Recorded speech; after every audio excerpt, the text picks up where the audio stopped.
আকাশ থেকে বৃষ্টি বর্ষণ করে কে? মায়ের গর্ভের ওই পুত্র অথবা কন্যা সন্তান দান করে কে?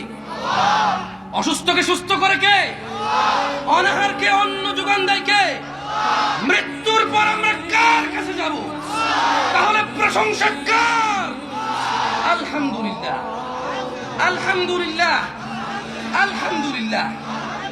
জেনে নাও গাজীপুরবাসী, তোমাদের আজকে দুটো আমলের কথা বলে যাব, সর্বোচ্চ 6টি 5টি হবে, বাস বেশি হবে না। ঘন্টার পর ঘন্টা কথা বলে কি লাভ? এখানে ঘোষণা হয়েছে কে সিমেন্ট দান করছে, ওই ছেলে একটা লোকের নাম বলতে পারে না।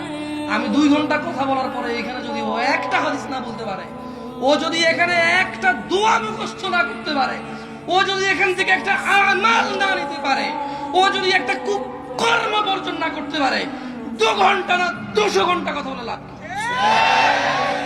আর যদি কথার মতো কথা হয়, আধা ঘন্টা কথা বলে চলে যাবো, অনেক দূরে যাবো, আপত্তি আছে? আমি আপনাদের মেহমান, আমাকে কষ্ট দিয়ে पैसा वसूल करने के लिए अगर मेरे को ज्यादा टाइम तक रुकोगे ना भैया, इनसे पूछ लो, मैंने पूछा तक नहीं कितने दोगे, दोगे भी या नहीं?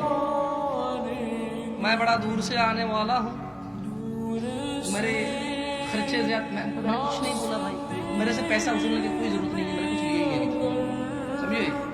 যদি মনে করেন যে থেকে দূর থেকে আসছে টাকা উসুল করবো 2 ঘন্টা, ভাই আমি টাকা নিই নেই, আমি বলিও নাই কত দিতে হবে, এটাও বলে নিজে দিতে হবে। তাহলে ওই ধারণা বাদ, কেমন হুজুরকে 2 ঘন্টা কথা বলো পয়সা উসুল না।